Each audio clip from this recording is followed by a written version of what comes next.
مکران شاہ ایران کا ایک بادشاہ گزرا ہے،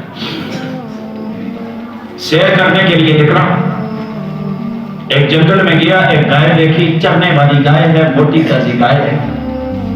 تو جب اس نے دیکھی تو کہا کاش ایسی گائے ہوتی جس کا گوشت میں بھون کے کھا لیتا، ایسی گائے ہوتی۔ اس کے ذہن میں یہ خیال آیا۔ جب ذہن میں یہ خیال آتا ہے اس گائے کے حوالہ سے، تو اس کے جو حواری ہوتے ہیں، اس کے جو سپاہی ہوتے ہیں، گائے کو پکڑتے ہیں، ذبح کر لیتے ہیں۔ جب رات کو گائے واپس گھر میں نہیں آتی تو ایک بوڑھی عورت ہے جس کی کمر جھکی ہوئی ہے، ہاتھ میں عصا ہے، نظر کمزور ہے، اور پتھروں سے ٹکرے مارتی مارتی آگے جا رہی ہے۔ کسی نے پوچھا کدھر جا رہی ہے؟ کہاں میری گائے روز چرنے آیا کرتی تھی، روزانہ واپس آتی تھی، آج نہیں آئی۔ ایک سپاہی نے تکبرانہ لہجے میں کہا اماں واپس پلٹ جا، اب وہ کبھی نہیں آئے گی، کبھی نہیں آئے گی وہ گائے۔ اللہ اکبر۔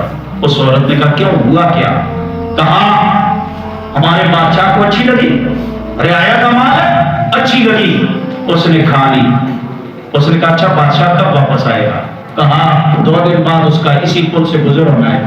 بوڑھی جا کر بیٹھ گئی، جا کر بیٹھی پل پہ، کہا جب بادشاہ گزرے گا تو مجھ سے ضرور ملاقات کروانا۔ انہوں نے کہا کوئی مسئلہ نہیں۔ بادشاہ وہاں سے گزرنے لگا نا، بوڑھی نے اس کے گھوڑے کے آگے اپنا عصا رکھا، بادشاہ کو کہا رک جاؤ۔ اس کا نا یہ پیراہن، اس کا قمیض پکڑی نا چپا، تو عورت کہنے لگی بادشاہ بتانا اس پل پہ میری گائے کا حساب دینا ہے یا پل سے آپ میں دینا ہے؟ پکڑا نا اس کا چپا، کہا بتا مکران شاہ اس پل پہ حساب دینا ہے یا اس پل پہ؟ طرف کے بادشاہ نیچے گیا، کہا تم نے بڑھیا سے پوچھا کیوں نہیں، کیوں نہیں سوال کیا، اس سے مانگی کیوں نہیں؟ کہا ضرور آپ کی یہ ساری بادشاہی آپ کی ہے، ہم کیوں پوچھیں؟ کہا نا اس پل پہ مکران شاہ جواب دے سکتا ہے، پل صراط پہ مکران شاہ جواب نہیں دے سکتا۔ قبولیت جتنی گائے چاہتی ہے مجھ سے لے جا، لیکن پل صراط پہ مجھے معافی دے دینا، پل صراط پہ میں جواب نہیں دے سکتا۔ او بڑھیا نے کہا ٹھیک ہے، میں اللہ کی رضا کے لیے تجھے چھوڑتی ہوں۔